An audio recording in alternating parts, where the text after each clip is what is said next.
कपड़ा है पीछे बच्चा।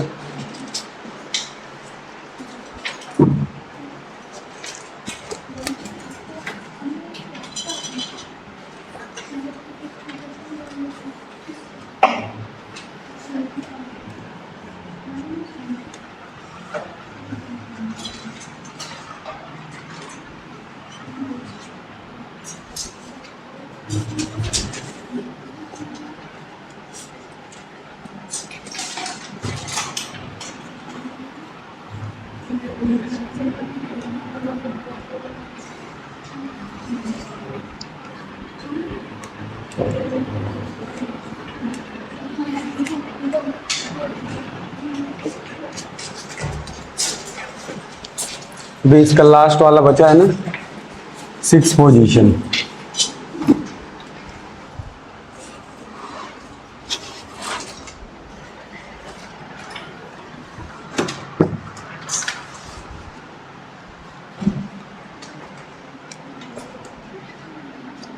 सिक्स पोजीशन देखिए कॉनकेव मिरर की। When object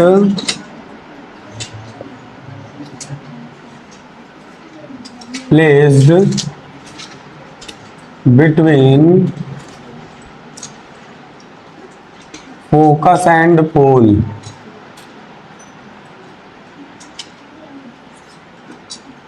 when object placed between focus and pole, ये लास्ट पोजीशन है image formation by concave mirror की।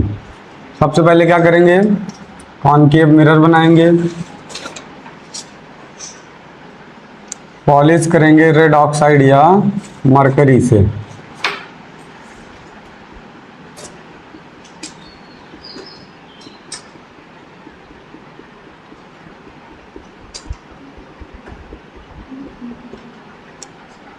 उसके बाद प्रिंसिपल एक्सिस को पोल से पास कराएंगे, ये हो जाएगा आपका पोल।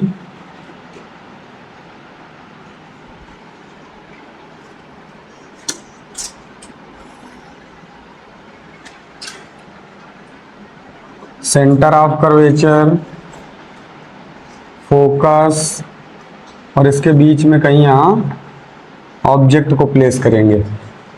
ऑब्जेक्ट का नाम as it is A and B. कोई प्रिंसिपल एक्सिस के पैरेलल लाइट रे आएगी डैट डैट डैश, और इमेजिनरी हम सपोज करेंगे कि ये फोकस से होकर पास हो रही है ऐसे that that that that dot dash. यहाँ पे आपका इंसिडेंट एंगल, और ये हो जाएगी आपकी रिफ्लेक्टेड रे। और अगर कोई लाइट रे सेंटर से पास हो रही है तो डैट डैट डैट डैश ये एज इट इज, और इसको दो पार्ट में डिवाइड करेगी आई और आर में इस तरीके से, और यही आपकी इंसिडेंट रे हो जाएगी और यही आपकी रिफ्लेक्टेड रे हो जाएगी। अब एक और लाइट रे पास कराना है, ऑब्जेक्ट को टच करते हुए that that that that dot dash ये पोल तक जाएगी, and after reflection that that dot dash ये रिफ्लेक्ट हो जाएगी। ये हो जाएगी इंसिडेंट रे और ये हो जाएगी रिफ्लेक्टेड रे। यहाँ पे बनेगा एंगल आई, यहाँ पे बनेगा एंगल आर। यहाँ ऊपर जैसे ये हो जाएगा आपका आई, ये वाला एंगल ऊपर वाला, और नीचे वाला एंगल हो जाएगा आर, क्योंकि सेंटर से जाने वाली लाइन ऑब्जेक्ट के प्रिंसिपल एक्सिस से पैरेलल जाने वाली लाइन को दो पार्ट्स में डिवाइड कर रही है। तो ये आपका इंसिडेंट एंगल हो जाएगा और ये आपका रिफ्लेक्शन एंगल हो जाएगा। इसी तरह ये आपका इंसिडेंट एंगल हो जाएगा और ये आपका रिफ्लेक्शन एंगल हो जाएगा। अब आपको प्रिंसिपल एक्सिस को आगे बढ़ाना है डैट डैट डैश इस तरीके say that that that that dot dash, और ये वाली लाइन आपको पीछे की ओर इंक्रीज करनी है डैट डैट डैट डैश। ऐसे इंक्रीज करते जाएंगे और जो लाइन आपकी रिफ्लेक्ट हो रही है पोल से, इसको आप पीछे की ओर इंक्रीज करेंगे, dash dash dash dash dash dash.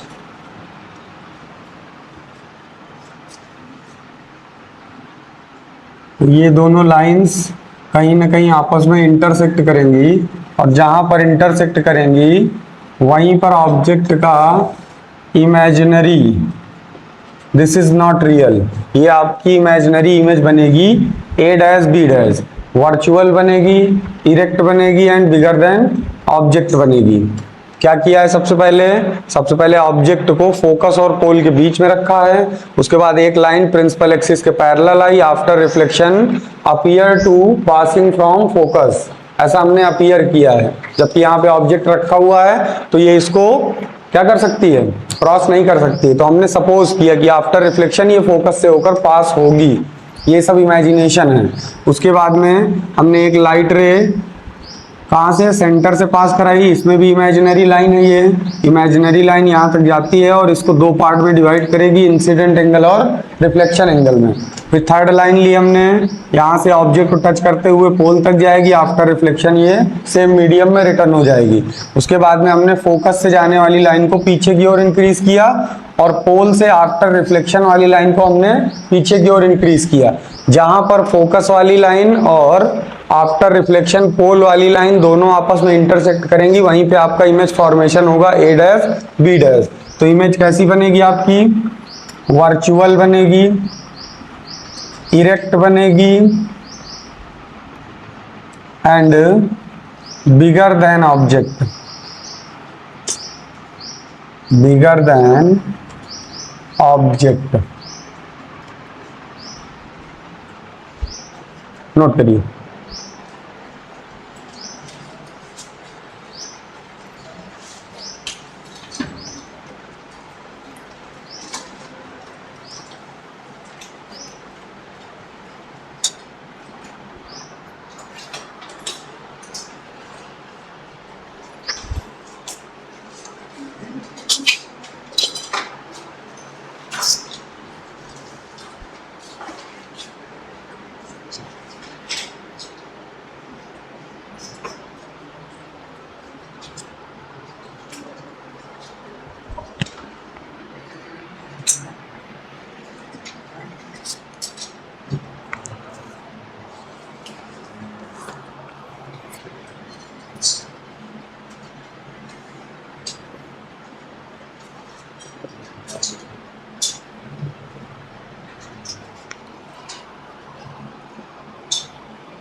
बन गया बेटा डायग्राम।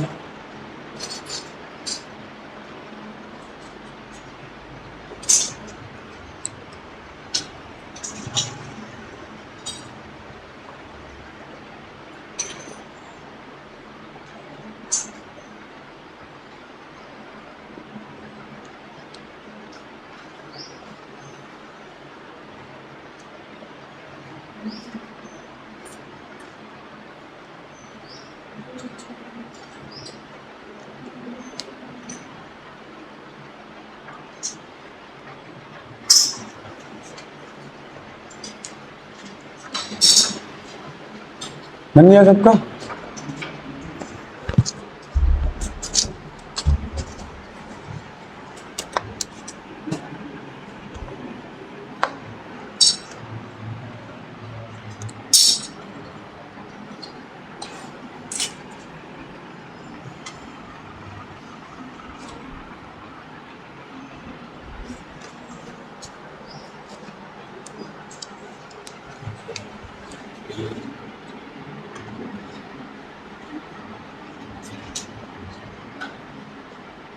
आगे देखिए mirrors formula.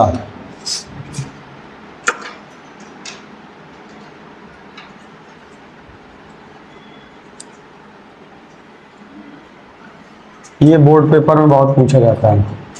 1/f is equal 1/b plus 1/u। और किससे पूछ लिया जाए, चाहे कॉन्वेक्स मिरर से पूछा जाए चाहे कॉनकेव मिरर से पूछा जाए। अगर पेपर में आ रहा है प्रश्न सिंपल सा कि मिरर्स फॉर्मूला प्रूफ करके दिखाइए, तो फिर आपकी मर्जी है, आप चाहे कॉनकेव मिरर से प्रूफ करिए या कॉन्वेक्स मिरर से प्रूफ करिए। लेकिन अगर पेपर में साफ साफ लिखा है मिरर का नाम कि आपको मिरर्स फॉर्मूला कॉनकेव मिरर से प्रूफ करना है या कॉन्वेक्स मिरर से, तो फिर आप उसी से प्रूफ करेंगे, अदरवाइज आपको एक भी नंबर नहीं मिलेगा। बात समझ में आई? अगर आपके पेपर में पूछा गया है कि कॉनकेव मिरर से मिरर फॉर्मूला फाइंड करना है तो उसी से फाइंड करेंगे। अगर कहा गया है कॉन्वेक्स से तो फिर कॉन्वेक्स से प्रूफ करेंगे। और अगर सिर्फ लिखा हुआ है प्रूफ द मिरर्स फॉर्मूला, तो फिर आपके पास चॉइस है, आपको जिससे आता है आपको उससे करना है। तो ध्यान से देखेंगे, हमें प्रूफ क्या करना है बेटा, हमें प्रूफ करना है 1/f is equal 1/v plus 1/u। ये हमारा मिरर्स फॉर्मूला है और हमको इसी को प्रूफ करना है। ठीक, सबसे पहले आप क्या करेंगे, डायग्राम बनाएंगे। तो डायग्राम हम यहाँ बना लेते हैं राइट हैंड साइड में, और यहाँ हेडिंग डाल देते हैं। सबसे पहले किससे पढ़ेंगे मिरर्स फॉर्मूला, सबसे पहले पढ़ते हैं कॉन्वेक्स से। यहाँ हमने डाल दिया कॉन्वेक्स मिरर ब्रैकेट में। पढ़ना हमको मिरर्स फॉर्मूला ही है। ठीक, अब आप कॉन्वेक्स मिरर का डायग्राम बनाएंगे। कॉन्वेक्स मिरर में आपको उसका माउथ राइट हैंड साइड में रखना है। यहाँ से हमने कॉन्वेक्स मिरर बना लिया, M1 एंड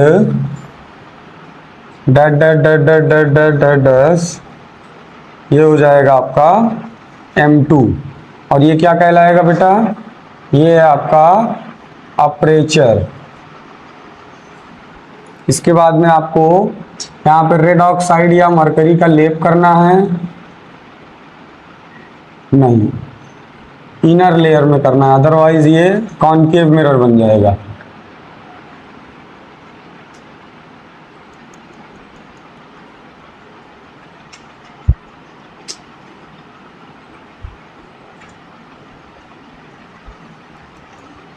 ये बन गया आपका कॉन्वेक्स मिरर।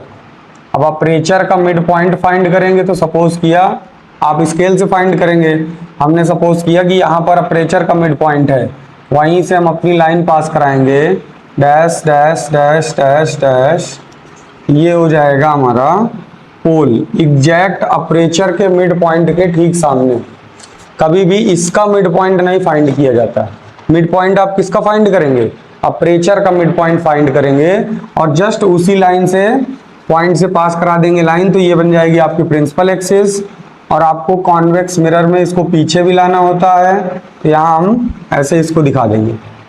अब आपको ऑब्जेक्ट प्लेस कर देना है, तो हमने ऑब्जेक्ट प्लेस कर दिया यहाँ पे।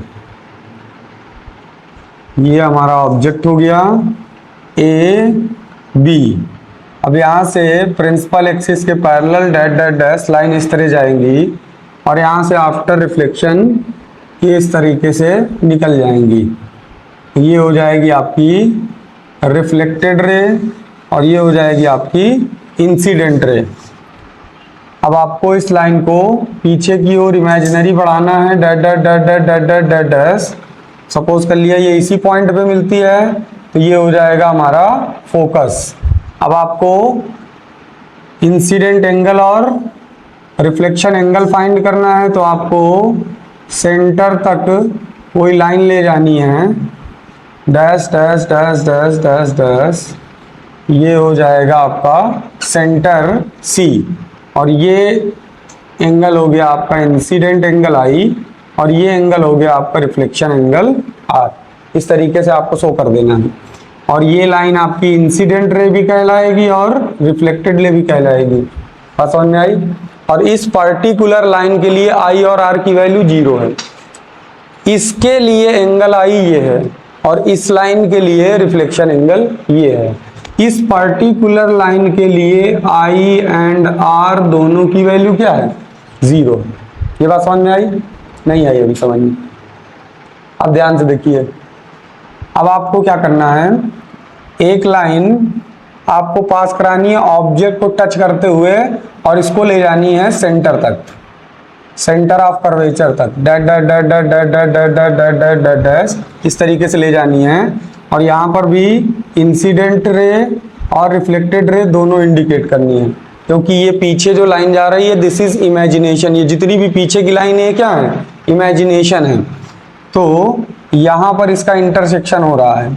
अभी हमें एक लाइन और पास करानी है। अभी हम एक लाइन पास कराएंगे, पोल तक ले जाएंगे, that that dot dash object को टच करते हुए ये लाइन हमारी पोल तक जाएगी and after reflection that dot dash इस तरीके से सेम मीडियम में रिटर्न हो जाएगी। तो ये हो जाएगी इंसिडेंट रे और ये हो जाएगी आपकी रिफ्लेक्टेड रे। यहाँ पर भी आपको एंगल शो करना है, ये आपका एंगल आई है और ये आपका एंगल आर है। इतनी लाइन आपको बनानी है पूरे रे डायग्राम में। इसके बाद में इस वाली लाइन को पीछे इमेजिनरी लाइन ऐसे डैट डैट डैट डैश ऐसे पास करा देना है सेम पॉइंट से जहां इंटरसेक्शन हुआ था फोकस वाली लाइन का और सेंटर ऑफ कर्वेचर वाली लाइन का।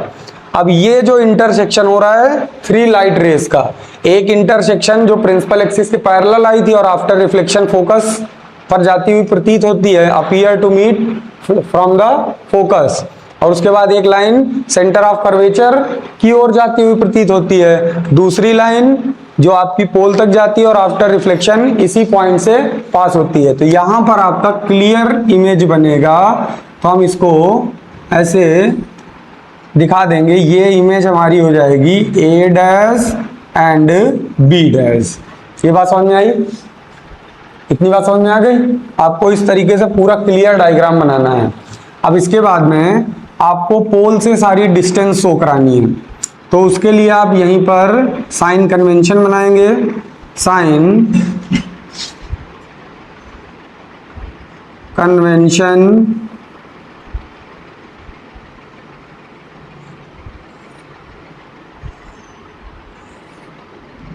Positive, positive, negative and negative.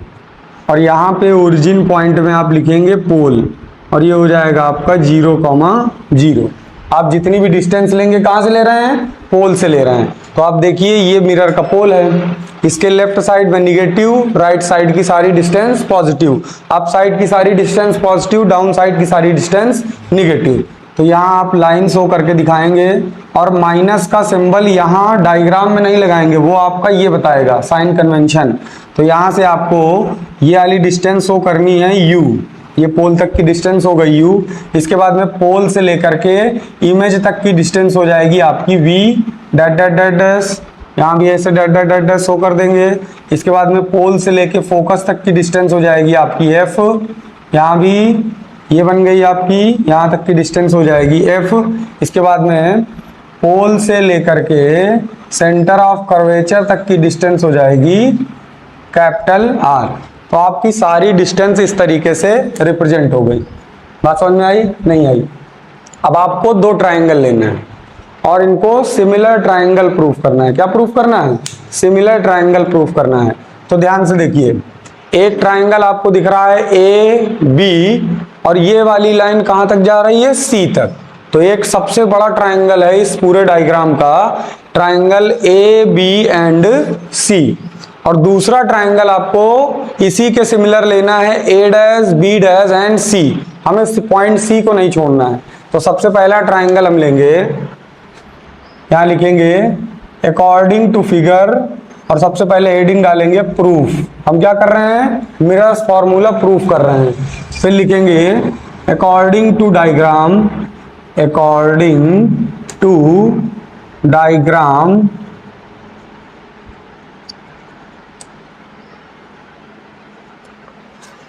Triangle कौन कौन से लिए हमने बेटा? Triangle A B C and triangle A dash B dash C. इन दोनों को हमको सिमिलर प्रूफ करना है। तो ध्यान से देखिए, यहां पर एंगल बन रहा है 90 डिग्री का, यहां पर भी एंगल बन रहा है 90 डिग्री का। एक एंगल सिमिलर हो गया, ये एंगल क्या हो गया? सिमिलर हो गया।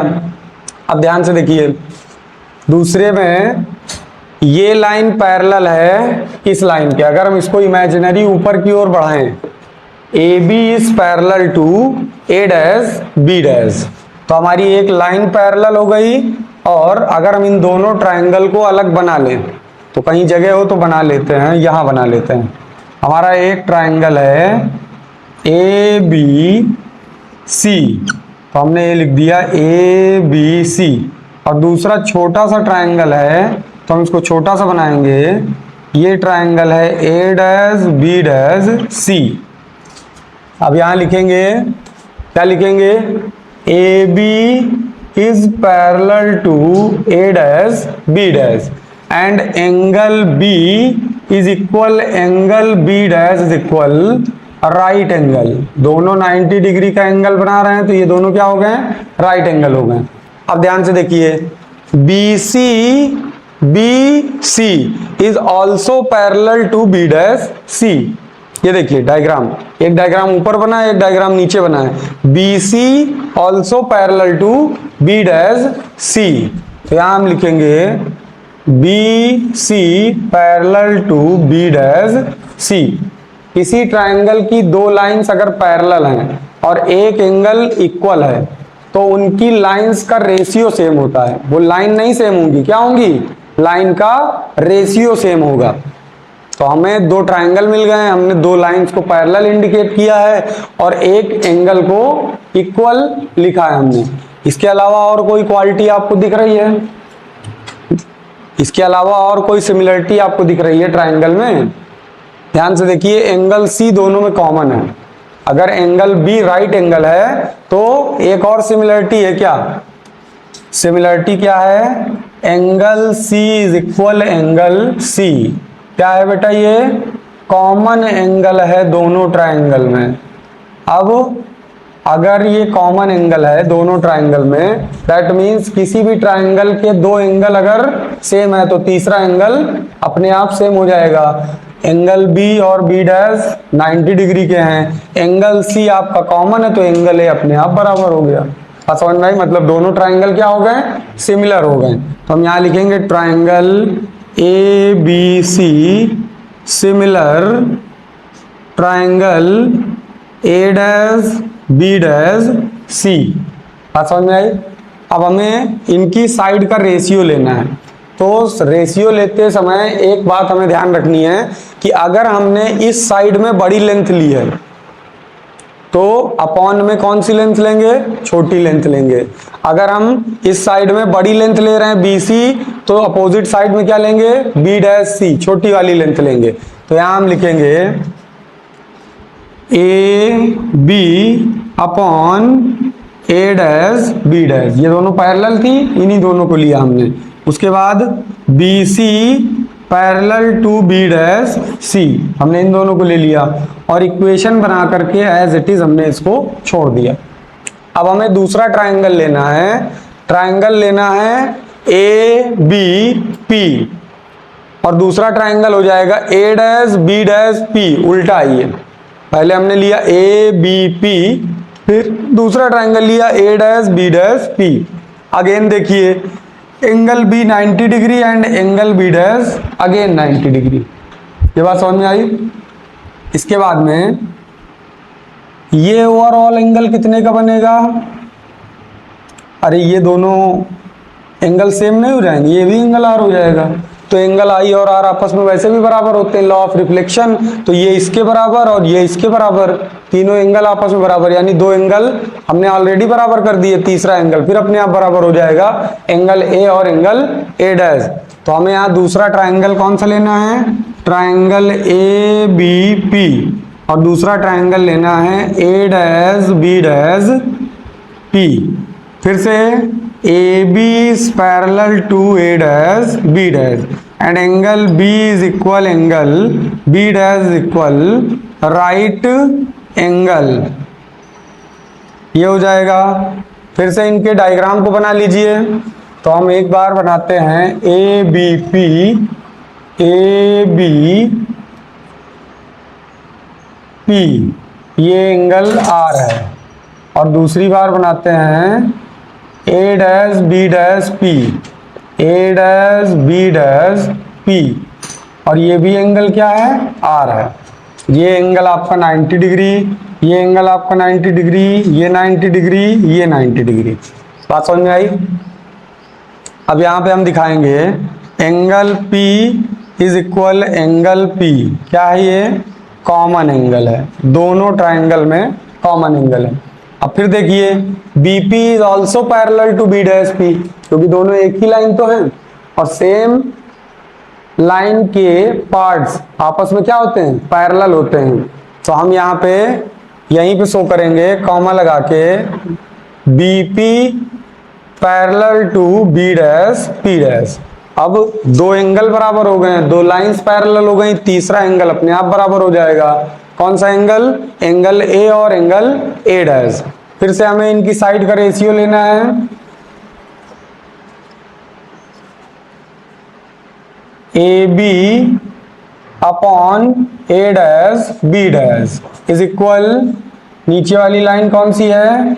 BP upon B dash P। ये बात समझ में आई? अब यहाँ लिखना भूल गए हम, आपको यहाँ लिखना है triangle A B P similar to triangle A dash B dash P. आपको सिमिलरिटी शो करनी है। अब आपकी दो इक्वेशन बन गई हैं, equation first and equation second. अब आप यहाँ से देख सकते हैं A B upon A dash B dash is equal to B C upon B dash C, and AB upon A dash B dash also equal to BP upon B dash P। तो अगर AB इसके बराबर हो सकती है और AB upon A dash B dash इसके बराबर हो सकते हैं, तो ये दोनों भी आपस में बराबर हो सकते हैं। तो यहाँ पे हम लिखेंगे from equation first and second क्या हो जाएगा? BC upon B dash C is equal BP upon B dash P. ये बात समझ में आई? नहीं आई? इसको मानेंगे अब equation number third. Equation first second से हमको रिजल्ट मिल गया कि अगर A B upon A dash B dash इसके बराबर है और A B upon A dash B dash का रेशियो इन दोनों साइड्स के बराबर है, तो इन दोनों साइड्स का रेशियो भी आपस में क्या होगा? सेम होगा। अब आगे देखिए, अब हमें डिस्टेंस लिखनी है, तो हम यहाँ पे साइड में डिस्टेंस लिख लेते हैं। सबसे पहले हमें डिस्टेंस लिखनी है BP। BP की value according to sign convention क्या है बेटा? माइनस U, क्योंकि लेफ्ट साइड में आ रही है, तो हमने यहाँ लिखा BP। BP की वैल्यू कितनी है? Minus U। इसके बाद में अकॉर्डिंग टू साइन कन्वेंशन अब हमें सारी राइट साइड की वैल्यू लेनी है, तो अब हम यहाँ लिखेंगे B dash P। B dash P, B dash P की वैल्यू क्या है? प्लस V, तो हम यहाँ लिखेंगे प्लस का V। उसके बाद में PF की जरूरत तो वैसे पड़ेगी नहीं, लिख लीजिए P F is equal plus का एफ लिख लिया हमने। उसके बाद में पी सी की वैल्यू किसके बराबर है, प्लस का कैपिटल आर। तो हमने साइड में ये सारी डिस्टेंस लिख ली।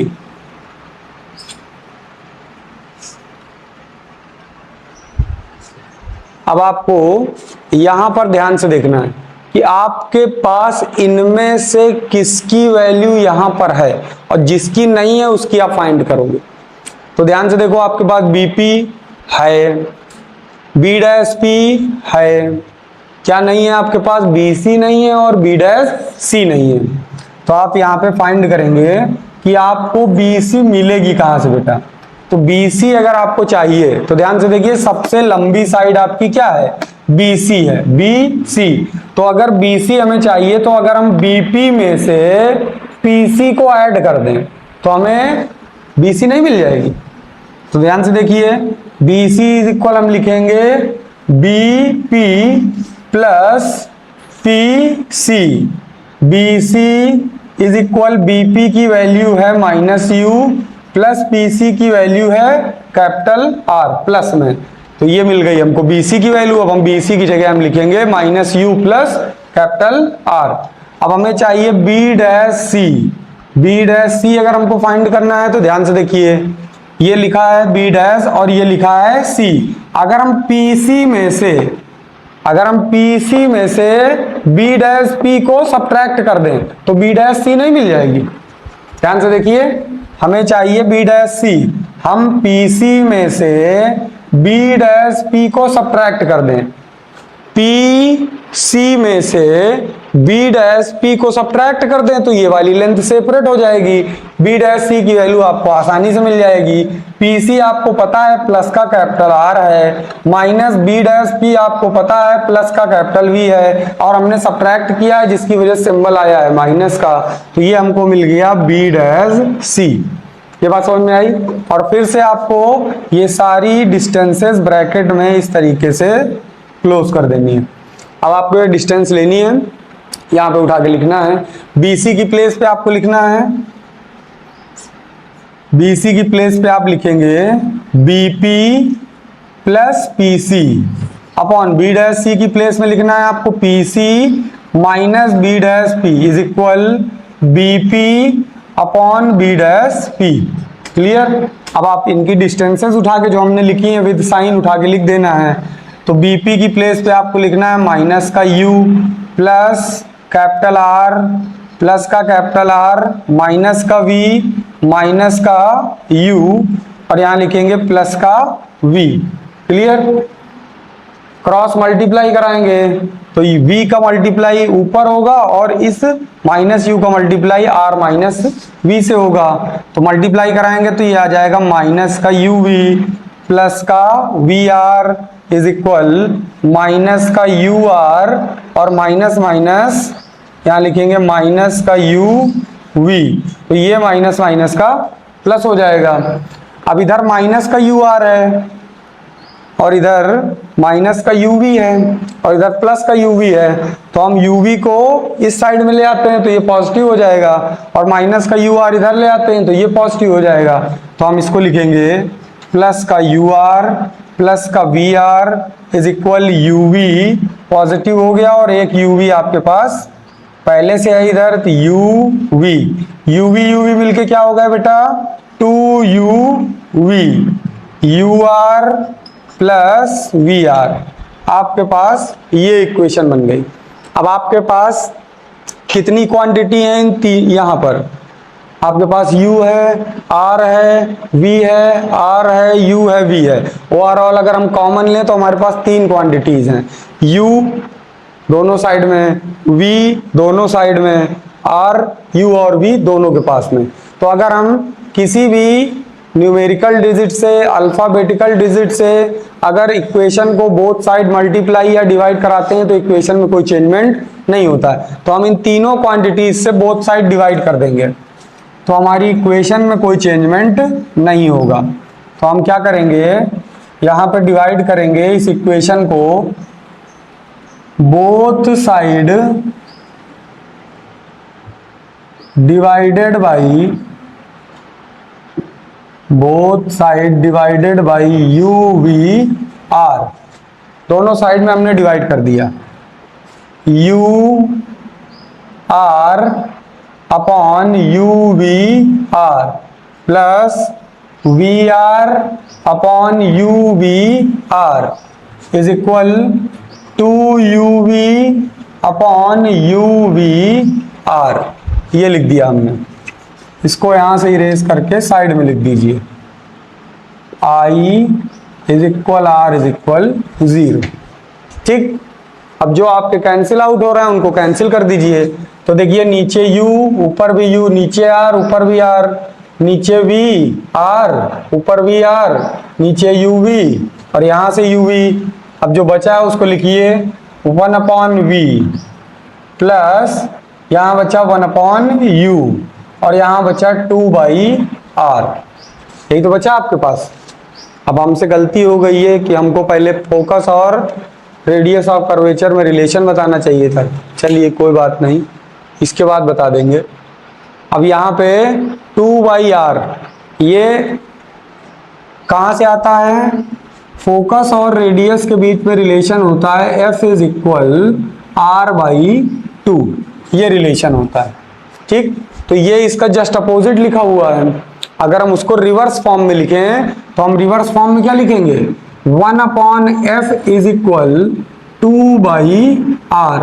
ध्यान से देखिए, इसको अगर हम रिवर्स फॉर्म में लिखें तो 1 upon F is equal 2 by R, तो हम इसको यहां से रिप्लेस करेंगे उसके प्लेस से, तो ये बन जाएगा 1 upon V plus 1 upon U is equal 1 upon F. और यही आपको प्रूफ करना था, यही आपका मिरर्स फॉर्मूला है। सीधे सीधे लिख लेते हैं 1 upon F is equal 1 upon we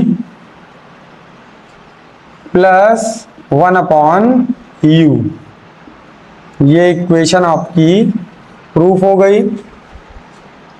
यही है आपका मिरर्स फॉर्मूला और ये बोर्ड पेपर में पूछा जाता है। बनाइए डायग्राम।